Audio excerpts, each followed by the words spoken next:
Hi friends, ഇത് നമ്മുടെ 5ാമത്തെ PYQ ആണ്. നേരത്തെ 4 നമ്മുടെ ചാനലിലുണ്ട്. അപ്പോൾ ആവശ്യമുള്ള കൂട്ടുകാർ ആ PYQ നോക്കി പഠിക്കണം. പിന്നെ നമ്മൾ PYQ പഠിക്കുമ്പോൾ നമ്മൾക്ക് പരിചയമില്ലാത്ത എന്തെങ്കിലും ക്വസ്റ്റ്യൻസ്, നമ്മളിതുവരെ കാണാത്ത എന്തെങ്കിലും പുതിയ രീതിയിലുള്ള ക്വസ്റ്റ്യൻസ് കാണുകയാണെങ്കിൽ അതെല്ലാവരും ഒന്ന് സെപ്പറേറ്റ് ഒരു ബുക്കിൽ നോട്ട് ചെയ്തിട്ട് അത് പഠിക്കണം. ഓക്കെ, അപ്പം നമുക്ക് ഇന്നത്തെ 80 GK ക്വസ്റ്റ്യൻസ് നമുക്ക് നോക്കാം.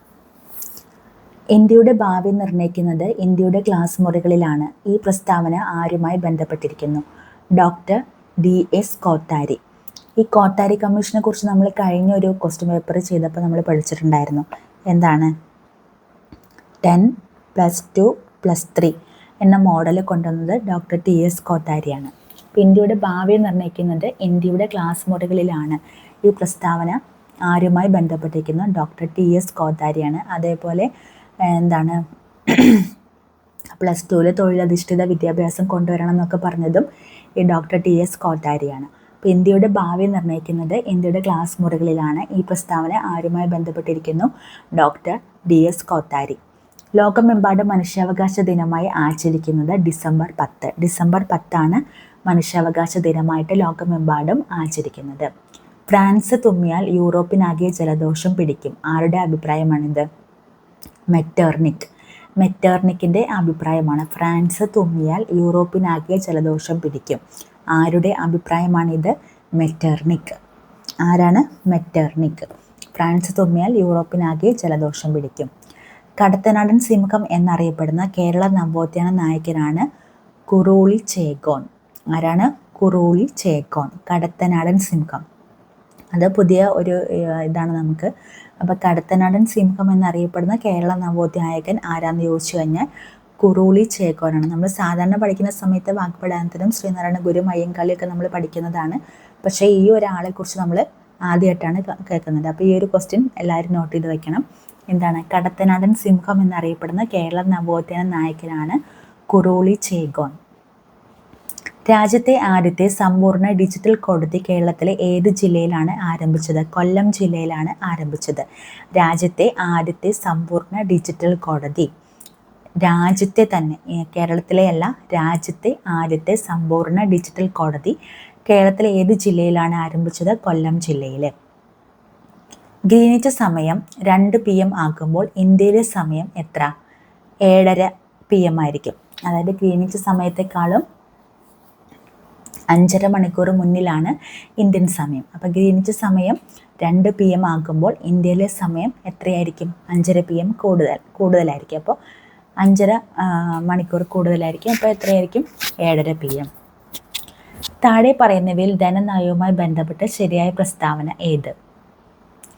ഈ നയം നടപ്പിലാക്കുന്നത് ബജറ്റിൽ കൂടിയാണ്. ധനനയം നടപ്പിലാക്കുന്നത് ബജറ്റിൽ കൂടിയാണ്. പൊതുകടം, പൊതുചെലവ്, പൊതുവരുമാനം എന്നിവയെ സംബന്ധിച്ച സർക്കാർ നയമാണ് ധനനയം.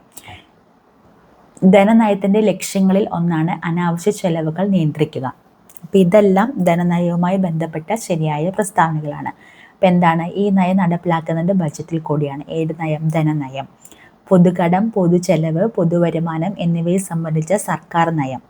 ധനനയത്തിൻ്റെ ലക്ഷ്യങ്ങളിൽ ഒന്നാണ് അനാവശ്യ ചെലവുകൾ നിയന്ത്രിക്കുക എന്നുള്ളത്. ഭരണഘടനയുടെ എത്രാമത്തെ ഭേദഗതി അനുസരിച്ചാണ് വോട്ടിംഗ് പ്രായം 21 നിന്ന് 18 ആക്കിയത്? 61-ാം ഭേദഗതിയിലൂടെയാണ്. അതായത് എന്താണ്? 61-ാം ഭേദഗതിയിലൂടെയാണ് വോട്ടിംഗ് പ്രായം 21 നിന്ന് 18 ആക്കി മാറ്റിയത്. ഭരണഘടനയുടെ 61-ാം ഭേദഗതിയിലൂടെയാണ് വോട്ടിംഗ് പ്രായം 21 നിന്നും 18 ആക്കിയത്. വിഴിഞ്ഞം തുറമുഖം സ്ഥിതി ചെയ്യുന്നത് ഏത് താലൂക്കിലാണ്? നെയ്യാറ്റിൻകര താലൂക്കിലാണ് വിഴിഞ്ഞം തുറമുഖം സ്ഥിതി ചെയ്യുന്നത്. എവിടെയാണ്? നെയ്യാറ്റിൻകര താലൂക്കിൽ. മൺസൂൺ മഴയും ഇടവിട്ട വേനൽക്കാലവും മാറി മാറി അനുഭവപ്പെടുന്ന പ്രദേശങ്ങളിൽ രൂപപ്പെടുന്ന മണ്ണിനമാണ് ലാറ്ററൈറ്റ് മണ്ണ്. മൺസൂൺ മഴയും ഇടവിട്ട വേനൽക്കാലവും മാറി മാറി അനുഭവപ്പെടുന്ന പ്രദേശങ്ങളിൽ രൂപപ്പെടുന്ന മണ്ണിനമാണ് ലാറ്ററൈറ്റ് മണ്ണ്. ഇന്ത്യയിൽ ഏറ്റവും കൂടുതൽ റബ്ബർ ഉൽപ്പാദിപ്പിക്കുന്ന സംസ്ഥാനം കേരളം. ഇന്ത്യയിലെ ഏറ്റവും കൂടുതൽ റബ്ബർ ഉൽപ്പാദിപ്പിക്കുന്ന സംസ്ഥാനം കേരളം. ഇന്ത്യയിലെ ഏറ്റവും വലിയ സ്വകാര്യ മേഖല ഇരുമ്പുരുക്ക് വ്യവസായശാലയാണ് ടാറ്റ ഇരുമ്പുരുക്ക് കമ്പനി, ജംഷഡ്പൂർ. ഇന്ത്യയിലെ ഏറ്റവും വലിയ സ്വകാര്യ മേഖല ഇരുമ്പുരുക്ക് വ്യവസായശാല ഏതാണ്? ടാറ്റ ഇരുമ്പുരുക്ക് കമ്പനി, ജംഷഡ്പൂർ. ഇന്ത്യയിലെ ഏറ്റവും വിസ്തൃതവും പഴക്കം ചെന്നതും ഉറപ്പേറിയ ശിലകളാൽ നിർമ്മിതവുമായ ഭൂവിഭാഗമാണ് ഉപദ്വീപീയ പീഠഭൂമി. ഇന്ത്യയിലെ ഏറ്റവും വിസ്തൃതവും പഴക്കം ചെന്നതും ഉറപ്പേറിയ ശിലകളാൽ നിർമ്മിതവുമായ ഭൂവിഭാഗമാണ് ഉപദ്വീപീയ പീഠഭൂമി. കേരളത്തിലെ കൊല്ലം മുതൽ കോട്ടപ്പുറം വരെയുള്ള പശ്ചിമതീര കനാലാണ് ദേശീയ ജലപാത 3. അപ്പോൾ കേരളത്തിലുള്ള ദേശീയ ജലപാത ഏതാണ്? കൊല്ലം മുതൽ കോട്ടപ്പുറം വരെയുള്ളത് ദേശീയ ജലപാത 3 ഇന്ത്യയുടെ ധാന്യപുര എന്നറിയപ്പെടുന്നത് ഉത്തര മഹാസമുദ്രമാണ്. ഉത്തര മഹാസമുദ്രം ഇന്ത്യയുടെ ധാന്യപുര എന്ന് അറിയപ്പെടുന്നു. അടുത്ത 2 ക്വസ്റ്റ്യനും ക്യാൻസൽ ചെയ്താണ്. മൂന്നാമത്തെ ക്വസ്റ്റ്യൻ ക്യാൻസൽ ചെയ്തതാണ്. അടുത്ത ക്വസ്റ്റ്യൻ, പടിഞ്ഞാറൻ തീരസമുദ്രവുമായി ബന്ധപ്പെട്ട ശരിയായ പ്രസ്താവനകൾ ഏവ എന്നാണ്. 1ഉം 3ഉമാണ് ശരിയായിട്ടുള്ളത്. എന്താണ്? താരതമ്യേന വീതി കുറവായിരിക്കും പടിഞ്ഞാറൻ തീരസമുദ്രത്തിൽ. അതായത് നമ്മുടെ കേരള തീരം നമ്മൾ നോക്കിക്കഴിഞ്ഞാൽ ഇപ്പോൾ എന്താണ്, നമ്മുടെ കടലിൻ്റെ തീരം കുറഞ്ഞു വരികയാണ്. അപ്പോൾ താരതമ്യേന എന്താണ്, വീതി കുറവായിരിക്കും. പിന്നെന്താണ്, റാൻ ഓഫ് കച്ച് മുതൽ കന്യാകുമാരി വരെയാണ് നീണ്ടു കിടക്കുന്നത് അല്ലേ. അപ്പോൾ താരതമ്യേന വീതി കുറവാണ്. പടിഞ്ഞാറൻ തീരസമുദ്രം താരതമ്യേന വീതി കുറവാണ്. റാൻ ഓഫ് കച്ച് മുതൽ കന്യാകുമാരി വരെ നീളുന്നു. അടുത്ത ക്വസ്റ്റ്യൻ ക്യാൻസൽ ചെയ്തു. അടുത്ത ക്വസ്റ്റ്യൻ, ചുവടെ പറയുന്നവയിൽ സാമൂഹ്യ പരിഷ്കർത്താവായ അയ്യങ്കാളിയുമായി ബന്ധമില്ലാത്തത് ഏതാണെന്ന് ചോദിച്ചിരിക്കുന്നത്. ബന്ധമുള്ളത് ഏതൊക്കെയാണ്? കല്ലുമല സമരത്തിന് നേതൃത്വം നൽകിയത് അയ്യങ്കാളിയാണ്. പിന്നോക്ക ജാതിക്കാർക്ക് സ്കൂൾ വിദ്യാഭ്യാസം നൽകണമെന്ന് വാദിച്ചതും അയ്യങ്കാളിയാണ്. തെക്കേ ഇന്ത്യയിൽ ആദ്യമായിട്ട് കണ്ണാടി പ്രദർശനം നടത്തിയത് അയ്യങ്കാളിയല്ല. അത് തെറ്റായിട്ടുള്ള ആൻസറാണ്. അപ്പോൾ കല്ലുമല സമരത്തിന് നേതൃത്വം നൽകിയത് അയ്യങ്കാളി. പിന്നോക്ക ജാതിക്കാർക്ക് സ്കൂൾ വിദ്യാഭ്യാസം നൽകണമെന്ന് വാദിച്ചതും അയ്യങ്കാളിയാണ്. തിരുക്കൊച്ചി സംസ്ഥാനം രൂപീകൃതമായത് 1949 ജൂലൈ 1 1949 ജൂലൈ 1 തിരുക്കൊച്ചി സംസ്ഥാനം രൂപീകൃതമായത്. എന്നാണ് തിരുക്കൊച്ചി സംസ്ഥാനം രൂപീകൃതമായത്? ഇന്ത്യക്ക് സ്വാതന്ത്ര്യം കിട്ടിയ ശേഷം 1949 ജൂലൈ 1. 1917 ഗാന്ധിജി പങ്കെടുത്ത നീലം കർഷകരുടെ സമരം നടന്ന സ്ഥലം ചമ്പാരനിലാണ്. ചമ്പാരനിലെ നീലം കർഷകരുടെ സമരമാണ് നടന്നത്. അഹമ്മദാബാദിൽ എന്താണ്, തുണിമിൽ സമരമാണ്. ഗേഡ അവിടെ കർഷക സമരമാണ്. അപ്പോൾ നീലം കർഷകരുടെ സമരം നടന്നത് ചമ്പാരനിലാണ് 1917. ബനാറസ് സംസ്കൃത കോളേജിൻ്റെ സ്ഥാപകനാണ് ജോനാഥൻ ഡങ്കൻ. എന്താണ്? ജോനാഥൻ ഡങ്കൻ എന്താണ് സ്ഥാപിച്ചത്? സംസ്കൃത കോളേജ്. ബനാറസ് സംസ്കൃത കോളേജ് സ്ഥാപിച്ചത് ആരാണ്? Jonathan Duncan. തിരുക്കൊച്ചി സംസ്ഥാനം എന്നാണ് രൂപീകൃതമായത്? 1949 ജൂലൈ 1. താഴെ പറയുന്നവയിൽ ഗാന്ധിജി ഇർവിൻ ഉടമ്പടിയുമായി ബന്ധമില്ലാത്തത് ഏതാണെന്നാണ്. ബന്ധമില്ലാത്തത് പ്രവിശ്യകളിലെ ദീപഭരണം അവസാനിപ്പിക്കുക എന്നുള്ളതാണ് ബന്ധമില്ലാത്തത്. ഇനി എന്തൊക്കെയാണ് ബന്ധമുള്ളതാണ്? മറ്റ് 2 ഓപ്ഷൻസ്. അത് ഏതൊക്കെയാണെന്ന് നോക്കാം. നിയമലംഘന പ്രസ്ഥാനം പിൻവലിക്കും, രാഷ്ട്രീയ തടവുകാരെ മോചിപ്പിക്കും. അപ്പം ഗാന്ധി ഇർവിൻ ഉടമ്പടിയുമായി ബന്ധമുള്ള പ്രസ്താവനകളാണ്. അപ്പം ഗാന്ധി ഇർവിൻ ഉടമ്പടിയിലെ 2 പ്രസ്താവനകൾ, ശരിയായ 2 പ്രസ്താവനകൾ ഏതൊക്കെയാണ്? നിയമലംഘന പ്രസ്ഥാനം പിൻവലിക്കും, അതേപോലെ രാഷ്ട്രീയ തടവുകാരെ മോചിപ്പിക്കും. നിയമലംഘന പ്രസ്ഥാനം പിൻവലിക്കും, രാഷ്ട്രീയ തടവുകാരെ മോചിപ്പിക്കും. ഇത് ഗാന്ധി ഇർവിൻ ഉടമ്പടിയിലെ ബന്ധമുള്ള പ്രസ്താവനകളാണ്. സാമൂഹ്യ പരിഷ്കരണ പ്രസ്ഥാനമായ ആത്മവിദ്യാസംഘം, നമ്മൾ ഇതുവരെ നോക്കിയിട്ടുള്ള എല്ലാ ക്വസ്റ്റ്യൻ പേപ്പേഴ്സിലും ഈ ആത്മവിദ്യാസംഘത്തെക്കുറിച്ച് ചോദിച്ചിട്ടുണ്ട്. അപ്പോൾ ആത്മവിദ്യാസംഘം സ്ഥാപിച്ചത് ആരാണ്? വാഗ്ഭടാനന്ദൻ. ആത്മവിദ്യാസംഘം ആരാണ്? വാഗ്ഭടാനന്ദൻ. 2024 എഴുത്തച്ഛൻ പുരസ്കാരം നേടിയത് NS മാധവനാണ്. NS മാധവൻ. 2024 എഴുത്തച്ഛൻ പുരസ്കാരം നേടിയത് ആരാണ്? NS മാധവൻ. സാമൂഹ്യ പരിഷ്കരണ പദ്ധതിയായ യോഗശ്രീ അടുത്തിടെ നടപ്പിലാക്കിയ സംസ്ഥാനമാണ് പശ്ചിമ ബംഗാൾ. സാമൂഹ്യ പരിഷ്കരണ പദ്ധതി എന്താണ്?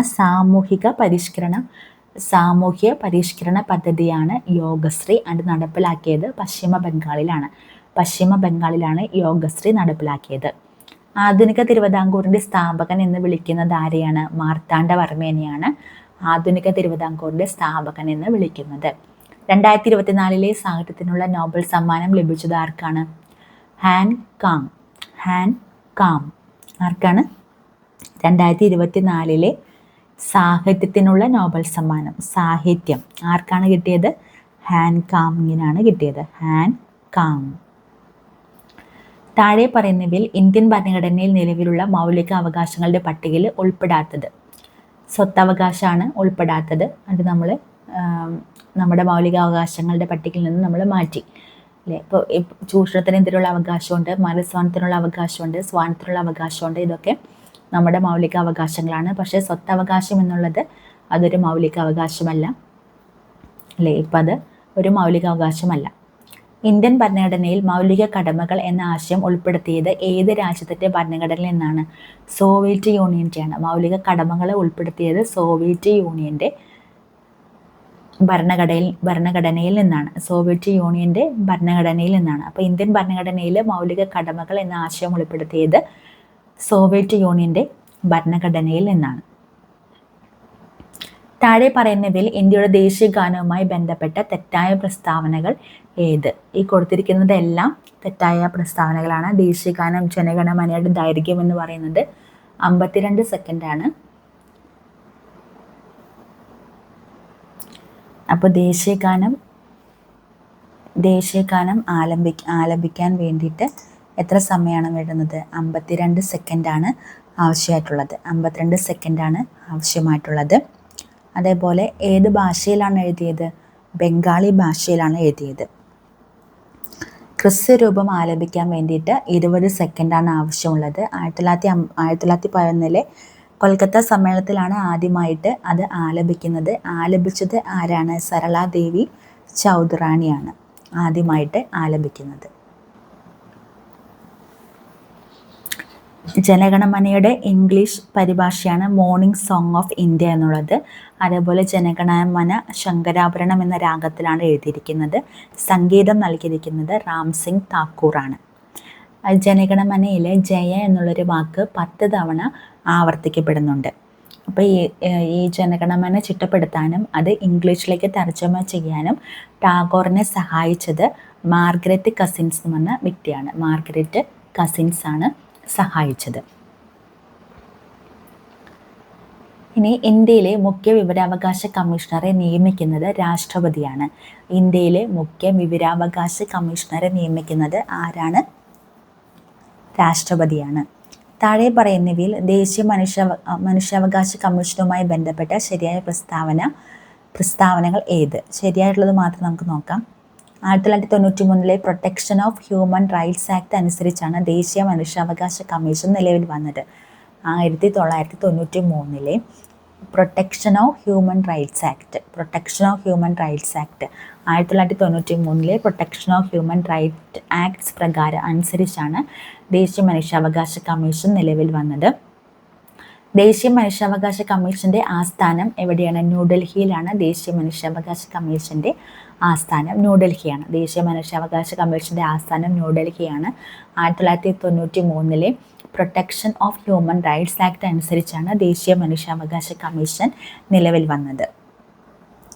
ഇപ്പം ദേശീയ മനുഷ്യാവകാശ commission 1993 protection of human rights act അനുസരിച്ചാണ് ദേശീയ മനുഷ്യാവകാശ കമ്മീഷൻ നിലവിൽ വരുന്നത്. 1993 ഒക്ടോബർ 12 സ്ഥാപിതമാക്കുന്നത്.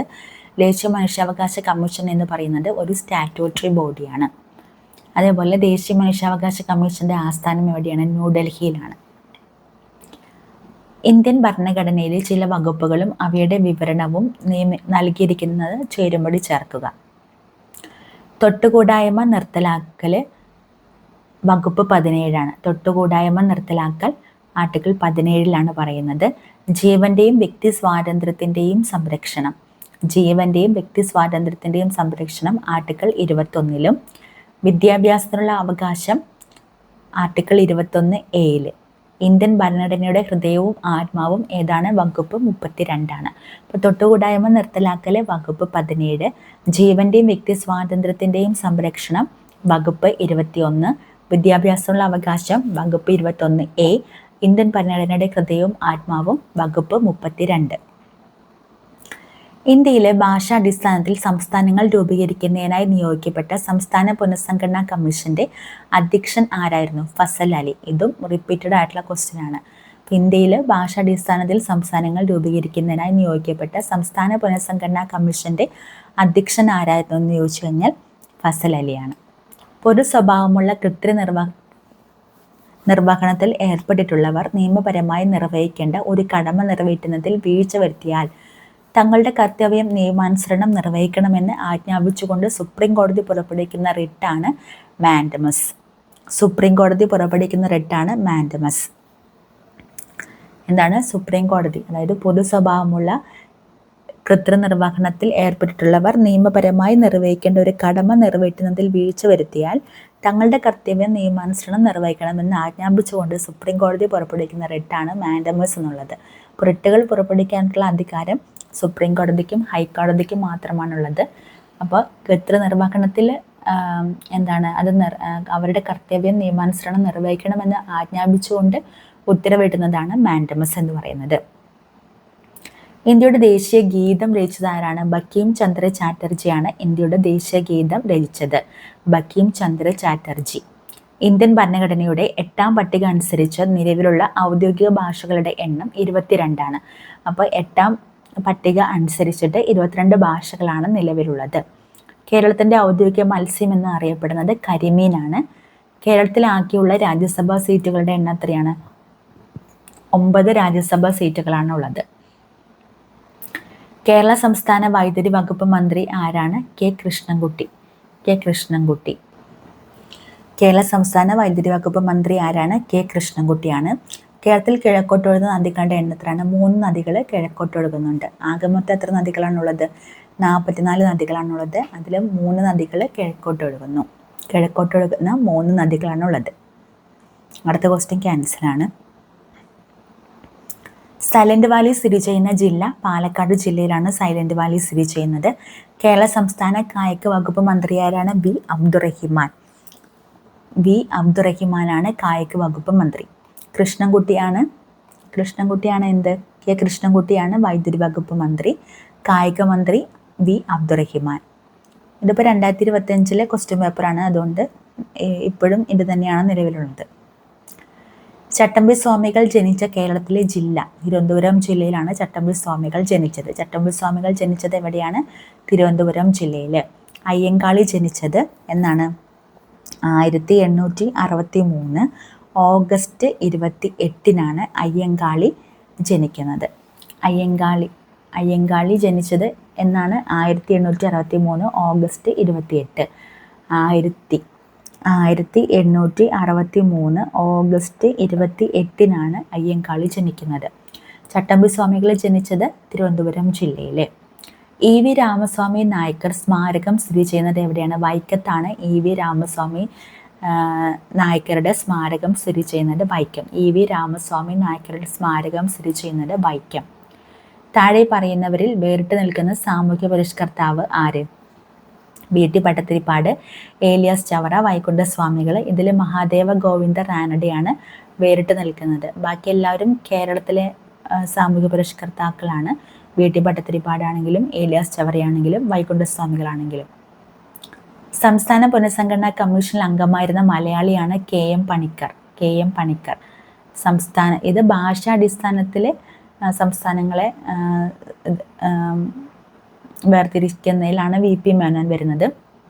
സംസ്ഥാന പുനഃസംഘടനാ കമ്മീഷനിൽ അംഗമായ മലയാളിയാണ് കെ എം പണിക്കർ എന്നുള്ളത്. സംസ്ഥാന പുനഃസംഘടനാ കമ്മീഷനിൽ അംഗമായിരുന്ന മലയാളിയാണ് കെ എം പണിക്കർ. തന്നിരിക്കുന്ന സൂചകങ്ങളുടെ അടിസ്ഥാനത്തിൽ കേരളത്തിലെ പ്രശസ്തനായ നേതാവിനെ തിരിച്ചറിയുക. 1904 ഒക്ടോബറിൽ ബ്രിട്ടീഷ് ഇന്ത്യയിലെ മലബാർ ജില്ലയിൽ ജനനം. 1927 ഇന്ത്യൻ നാഷണൽ കോൺഗ്രസിൽ ചേർന്നു. പിന്നീട് കമ്മ്യൂണിസ്റ്റ് പാർട്ടിയിൽ അംഗമായി. എൻ്റെ ജീവിതകഥ അദ്ദേഹത്തിൻ്റെ ആത്മകഥയാണ്. ആരുടെയാണ്? A K ഗോപാലിൻ്റെയാണത്. എൻ്റെ ജീവിതകഥ എന്നുള്ളത് എ കെ ജിയുടെ ആത്മകഥയാണ്. എൻ്റെ ജീവിതകഥ. അപ്പോൾ 1904 ബ്രിട്ടീഷ് ഇന്ത്യയിലെ മലബാർ ജില്ലയിലാണ് ജനിക്കുന്നത്. മലബാറിലാണ് ജനിക്കുന്നത്. 1927 ഇന്ത്യൻ നാഷണൽ കോൺഗ്രസിൽ ചേർന്നു. പിന്നീട് കമ്മ്യൂണിസ്റ്റ് പാർട്ടിയിൽ അംഗമായി. അപ്പോൾ 1927 ഇന്ത്യൻ നാഷണൽ കോൺഗ്രസ് ചേർന്നിട്ട് പിന്നീട് അത് കമ്മ്യൂണിസ്റ്റ് പാർട്ടിയിൽ അംഗമായി. 1904 മലബാർ ജില്ലയിലാണ് ജനിക്കുന്നത്. എൻ്റെ ജീവിതകഥ എന്നുള്ളത് ആത്മകഥയാണ്. ആരാണ് അയാൾ? എ കെ ജിയാണ്. A K Gopalan. ഗാന്ധിയും അരാജകത്വം എന്ന ഗ്രന്ഥം എഴുതിയത് ചേറ്റൂർ ശങ്കരൻ നായരാണ്. ചേറ്റൂർ ശങ്കരൻ നായർ അല്ലെങ്കിൽ സി ശങ്കരൻ നായരാണ്. സി ശങ്കരൻ നായർ അഥവാ ചേറ്റൂർ ശങ്കരൻ നായർ. ഗാന്ധിജിയും അരാജകത്വവും എന്ന ഗ്രന്ഥം എഴുതിയത് ചേറ്റൂർ ശങ്കരൻ നായർ അല്ലെങ്കിൽ സി ശങ്കരൻ നായർ. അടുത്ത ക്വസ്റ്റ്യൻ ക്യാൻസൽ ചെയ്തിട്ടുണ്ട്. കേരളത്തിലെ ആദ്യ വനിതാ സമ്മേളനം നടന്ന സ്ഥലമാണ് വടകര. വടകരയിലാണ് കേരളത്തിലെ ആദ്യ വനിതാ സമ്മേളനം നടന്ന സ്ഥലം. എവിടെയാണ്? വടകരയിലാണ്. വടകരയിലാണ് ആദ്യത്തെ വനിതാ സമ്മേളനം നടക്കുന്നത്. ദർസാർ സാഹിബ്. ദർസാർ സാഹിബ് എന്നറിയപ്പെടുന്ന കേരളത്തിലെ സാമൂഹ്യ പരിഷ്കർത്താവ് അയ്യത്താൻ ഗോപാലൻ. അത് പുതിയൊരു പോയിന്റാണ്, എല്ലാവരും നോട്ട് ചെയ്യണം. അയ്യത്താൻ ഗോപാലൻ. ഇത് നമ്മളങ്ങനെ കേട്ടിട്ടില്ലാത്തൊരു പോയിന്റാണ്. ദർസാർ സാഹിബ് എന്നറിയപ്പെടുന്നത് അയ്യത്താൻ ഗോപാലനാണ്. എന്താണ്? ദർസാർ സാഹിബ് എന്നറിയപ്പെടുന്ന സാമൂഹ്യ പരിഷ്കർത്താവ് ആരാണ്? Ayyathan Gopalan. Barrister G P Pillai താഴെ പറയുന്ന ഏത് സംഭവവുമായി ബന്ധപ്പെട്ട നേതാവാണ്? മലയാളി മെമ്മോറിയലുമായി ബന്ധപ്പെട്ട നേതാവാണ് barrister G P Pillai. Kochi Rajya Praja മണ്ഡലത്തിൻ്റെ നേതാക്കളിൽ പെടാത്തതാര്? നമ്മൾ രാജ്യപ്രജാ മണ്ഡലത്തിലെ നേതാക്കളെ പഠിക്കാം. പനമ്പള്ളി ഗോവിന്ദ മേനോൻ, ഇക്കണ്ട വാര്യർ, എസ് നീലകണ്ഠ അയ്യർ. പനമ്പള്ളി ഗോവിന്ദ മേനോനും ഇക്കണ്ട വാര്യറും എസ് നീലകണ്ഠ അയ്യറും കൊച്ചി രാജ്യപ്രജാ മണ്ഡലത്തിൻ്റെ നേതാക്കളാണ്. അപ്പോൾ കൊച്ചി രാജ്യപ്രജാ മണ്ഡലത്തിൻ്റെ നേതാക്കൾ ആരൊക്കെയാണ്? പനമ്പള്ളി ഗോവിന്ദ മേനോൻ, ഇക്കണ്ട വാര്യർ, നീലകണ്ഠ അയ്യർ. എസ് നീലകണ്ഠ അയ്യർ. പനമ്പള്ളി ഗോവിന്ദ മേനോൻ, ഇക്കണ്ട വാര്യർ, എസ് നീലകണ്ഠ അയ്യർ. കേരള സംസ്ഥാന രൂപീകരണത്തിനായി തിരുവിതാംകൂറിലെ 4 താലൂക്കുകൾ മദ്രാശി സംസ്ഥാനത്തിന് വിട്ടുകൊടുത്തിരുന്നു. അതിൽ ഒരെണ്ണം താഴെ പറയുന്നു ഏതാണ്? അഗസ്തീശ്വരമാണ് ആ 4 താലൂക്കുകളിലെ ഒരു താലൂക്ക്. ഇപ്പോൾ കേരള സംസ്ഥാന രൂപീകരണത്തിനായിട്ട് തിരുവിതാംകൂറിലെ 4 താലൂക്കുകൾ മദ്രാശി സംസ്ഥാനത്തിന് വിട്ടുകൊടുത്തിരുന്നു. അതിൽ ഒരെണ്ണമാണ് അഗസ്തീശ്വരം. പിന്നെ ഏതൊക്കെയാണ്? കൽക്കുളം, തോവാള, വിളവൻകോട്. ഓക്കെ.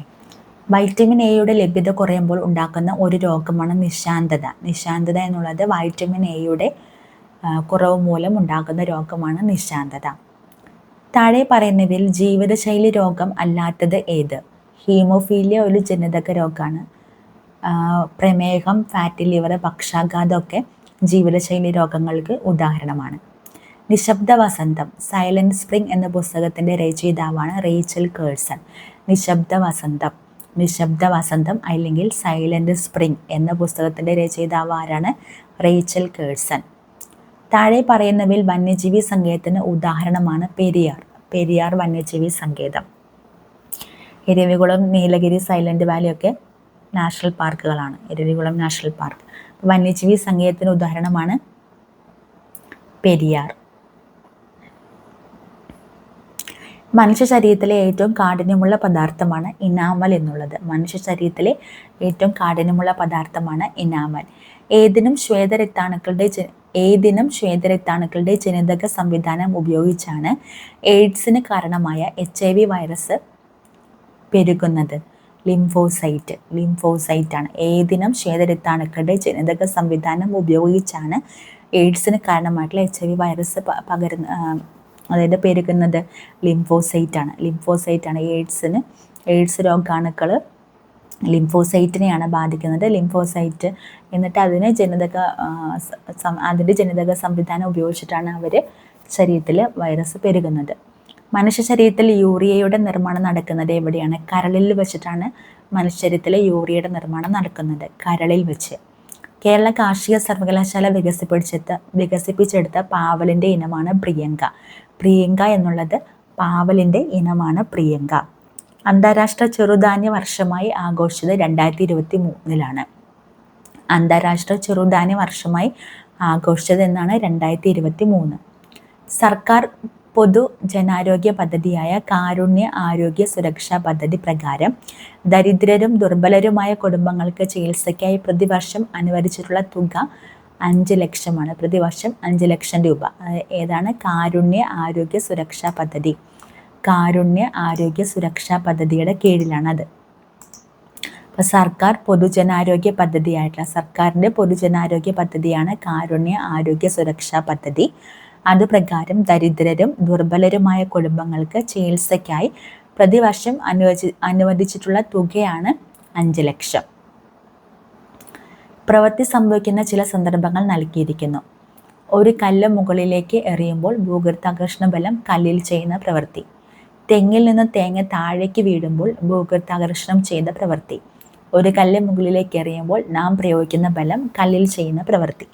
മുകളിൽ തന്നിരിക്കുന്നവ പരിശോധിച്ച് ശരിയായ ഉത്തരം കണ്ടെത്തുക എന്നാണ് പറഞ്ഞിരിക്കുന്നത്. അപ്പോൾ തന്നിരിക്കുന്നവയിൽ 2, 3 മാത്രമാണ് പ്രവൃത്തി പോസിറ്റീവായിട്ടുള്ള സംഭവങ്ങൾ. 2, 3 എന്ന് പറയുന്നത് എന്താണ്? തെങ്ങിൽ നിന്ന് തേങ്ങ താഴേക്ക് വീഴുമ്പോൾ ഭൂഗുരുത്വാകർഷണം ചെയ്ത പ്രവൃത്തി. അതായത് തെങ്ങിൽ നിന്ന് തേങ്ങ താഴേക്ക് വീഴുമ്പോൾ ഭൂഗുരുത്വാകർഷണം ചെയ്യുന്ന പ്രവൃത്തി, അത് പോസിറ്റീവാണ്. ഒരു കല്ല് മുകളിലേക്ക് എറിയുമ്പോൾ നാം പ്രയോഗിക്കുന്ന ബലം കല്ലിൽ ചെയ്യുന്ന പ്രവൃത്തി, അതും എന്താണ്? പോസിറ്റീവാണ്. രണ്ടും ഒരേ ദിശയിലാണ്, അതുകൊണ്ടാണ് പ്രവൃത്തി അവിടെ പോസിറ്റീവായത്. ഒരു കോൺകേവ് ദർപ്പണത്തിൻ്റെ എഫിനും പിക്കും ഇടയിൽ വച്ചിരിക്കുന്ന വസ്തു രൂപീകരിക്കുന്ന പ്രതിബിംബത്തിൻ്റെ സ്വഭാവം എന്തായിരിക്കും? വസ്തുവിനേക്കാൾ വലുതും മിഥ്യയായിരിക്കും, നിവർന്നതുമായിരിക്കും. വസ്തുവിനേക്കാൾ വലുത്, മിഥ്യ, നിവർന്നത്. ഒരു കോൺകേവ് ദർപ്പണത്തിൻ്റെ എഫിനും പിക്കും ഇടയിൽ, അതായത് ഫോക്കസിനും പോളിനും ഇടയിൽ വച്ചിരിക്കുന്ന വസ്തു രൂപീകരിക്കുന്ന പ്രതിബിംബത്തിൻ്റെ സ്വഭാവം എന്ന് പറയുന്നത് വസ്തുവിനേക്കാളും വലുതും മിഥ്യയാർന്നതും നിവർന്നതുമായിരിക്കും. മനുഷ്യരുടെ ശ്രവണപരിധി എന്ന് പറയുന്നത് എത്രയാണ്? 20 ഹേർട്സ് മുതൽ 20,000 ഹേർട്സ് വരെയാണ്. 20 ഹേർട്സ് മുതൽ 20,000 ഹേർട്സ് വരെയാണ്. 20 ഹേർട്സ് മുതൽ, അല്ലെങ്കിൽ 20 കിലോ ഹേർട്സ് എന്ന് പറയാം. അപ്പോൾ 20 ഹേർട്സ് മുതൽ 20,000 ഹേർട്സ് വരെയാണ് മനുഷ്യരുടെ ശ്രവണപരിധി എന്ന് പറയുന്നത്. ഫാരൻഹൈറ്റ് തെർമോമീറ്റർ പ്രകാരം 98 ഡിഗ്രി ഫാരൻഹീറ്റ് താപനില കെൽവിൻ സ്കെയിൽ പ്രകാരം 310 കെൽവിനാണ്. 310 കെൽവിനാണ്. അപ്പോൾ ഫാരൻഹീറ്റ് തെർമോമീറ്റർ പ്രകാരം 98 ഡിഗ്രി ഫാരൻഹീറ്റ് എന്ന് പറയുന്നത് 310 കെൽവിനാണ്. 310 കെൽവിനാണ്. ചലനവുമായി ബന്ധപ്പെട്ടിട്ടുള്ള ശരിയായ സമവാക്യം ഏത്? u² = v² - 2as എന്നാണ്. അതായത് u² = v² - 2as എന്നുള്ളതാണ് ശരിയായിട്ടുള്ള സമവാക്യം. ചലനവുമായി ബന്ധപ്പെട്ട് ശരിയായ സമവാക്യമാണിത്. u² = v² - 2as. ഒരു പെട്രോൾ കാറിൽ നടക്കുന്ന പ്രധാന ഊർജ്ജ പരിവർത്തനം തിരഞ്ഞെടുക്കുക. അവിടെ എന്താ സംഭവിക്കുന്നത്? പെട്രോൾ കാറിൽ രാസോർജം ഗതികോർജ്ജമാക്കുന്നു. സൂര്യകിരണത്തിന് കാരണമാവുന്ന ശരിയായ ക്രമീകരണം കണ്ടെത്തുക. ഭൂമിക്കും സൂര്യനും ഇടയിൽ ചന്ദ്രൻ വരുന്നതാണ് സൂര്യഗ്രഹണത്തിന് കാരണം. അതായത് ഭൂമിക്കും സൂര്യനും ഇടയിൽ ചന്ദ്രൻ വരുന്നു, അതാണ് സൂര്യഗ്രഹണത്തിന് കാരണം. ഹൈഡ്രജൻ ഗുണങ്ങളായി ബന്ധപ്പെട്ട ചില പ്രസ്താവനകൾ തന്നിരിക്കുന്നു. ഹൈഡ്രജന് നിറമോ മണമോ ഇല്ല. പിന്നെന്താണ്? ഹൈഡ്രജൻ ജലത്തിൽ ലയിക്കോ? ഇല്ല, അത് തെറ്റാണ്. ഹൈഡ്രജൻ ജലത്തിൽ ലയിക്കുന്നില്ല. ഹൈഡ്രജൻ്റെ ഡയാറ്റോമിക തന്മാത്രകളായിട്ടാണ് കാണപ്പെടുന്നത്. ഹൈഡ്രജൻ എന്ന് പറയുന്നത് H2 ആയിട്ടാണ് നിൽക്കുന്നത്. ഈ പ്രസ്താവനകൾ പരിശോധിച്ച് ശരിയായ ഉത്തരം കണ്ടെത്തുക എന്നാണ് പറഞ്ഞിരിക്കുന്നത്. അപ്പോൾ തന്നിരിക്കുന്നതിൽ 2 മാത്രം തെറ്റാണ്. ഹൈഡ്രജൻ ജലത്തിൽ ലയിക്കുന്നില്ല. ഹൈഡ്രജൻ ഡയാറ്റോമിക തന്മാത്രയായിട്ടാണ് കാണപ്പെടുന്നത്, അത് ശരിയാണ്. ഹൈഡ്രജന് നിറമോ മണമോ ഇല്ല. തന്നിരിക്കുന്നവയിൽ നിന്നും ഐസോടോപ്പുകളുമായി ബന്ധപ്പെട്ട ശരിയായ പ്രസ്താവന കണ്ടെത്തുക. ഐസോടോപ്പുകൾ എന്ന് പറഞ്ഞാൽ എന്താണ്? വ്യത്യസ്ത മാസ് നമ്പറും ഒരേ ആറ്റോമിക നമ്പറുമുള്ള ഐസോടോപ്പ് അല്ലേ? അപ്പോൾ നമ്മളൊരു മൂലകത്തിൻ്റെ പ്രതീകത്തിൻ്റെ മുകളിൽ എഴുതുന്നത് എന്തായിരിക്കും? മാസ് നമ്പറും താഴെ ആറ്റോമിക നമ്പറും ആയിരിക്കും. അപ്പോൾ മാസ് നമ്പർ വ്യത്യസ്തമായിട്ടുള്ളതാണ്, അതാണ് ഐസോടോപ്പ്. അപ്പോൾ ടോപ്പിലുള്ളത് വ്യത്യസ്തമായിരിക്കും എന്ന് വിചാരിക്കുക. അപ്പോൾ വ്യത്യസ്ത മാസ് നമ്പറും ഒരേ ആറ്റോമിക നമ്പറുമുള്ള ഒരേ മൂലകത്തിൻ്റെ വ്യത്യസ്ത ആറ്റങ്ങളാണ് ഐസോടോപ്പുകൾ. നമ്മൾ ഹൈഡ്രജൻ്റെ ഐസോടോപ്പുകൾ എന്ന് പറഞ്ഞിട്ട് നമ്മൾ പഠിക്കുന്നില്ലേ? അപ്പോൾ അത് നമ്മൾ ഓർത്ത് വയ്ക്കാം. ഇപ്പോൾ വ്യത്യസ്ത മാസ് നമ്പറും ഒരേ ആറ്റോമിക നമ്പറുമുള്ള ഒരേ മൂലകത്തിൻ്റെ വ്യത്യസ്ത ആറ്റങ്ങളെയാണ് നമ്മൾ ഐസോടോപ്പുകൾ എന്ന് പറയുന്നത്. ആറ്റോമിക സംഖ്യ 8 ആയ മൂലകം ഏതാണ്? ഓക്സിജൻ്റെ ആറ്റോമിക നമ്പറാണ് 8 ഓക്സിജൻ. അപ്പോൾ നമ്മൾ ഈ ക്വസ്റ്റ്യൻ പേപ്പറിലെ 80 GK ക്വസ്റ്റ്യൻസ് നോക്കി. അപ്പോൾ എല്ലാ കൂട്ടുകാരും PYQ ക്വസ്റ്റ്യൻസ് ചെയ്ത് പഠിക്കണം. എല്ലാ എക്സാമിനും PYQ റിപ്പീറ്റ് ചെയ്ത് വരുന്നുണ്ട്. അപ്പോൾ നമ്മൾ PYQ നോക്കുന്ന സമയത്ത് നമുക്ക് പരിചയമില്ലാത്ത ക്വസ്റ്റ്യൻസ് എല്ലാം നമ്മളത് നോട്ട് ചെയ്ത് വെക്കണം. പറ്റുവാണെങ്കിൽ ഇനിയുള്ള വീഡിയോകളിൽ PYQൻ്റെ റിലേറ്റഡ് ഫാക്ട്സും കൂടി ഉൾപ്പെടുത്താനായിട്ട് നോക്കാം. Okay, thank you.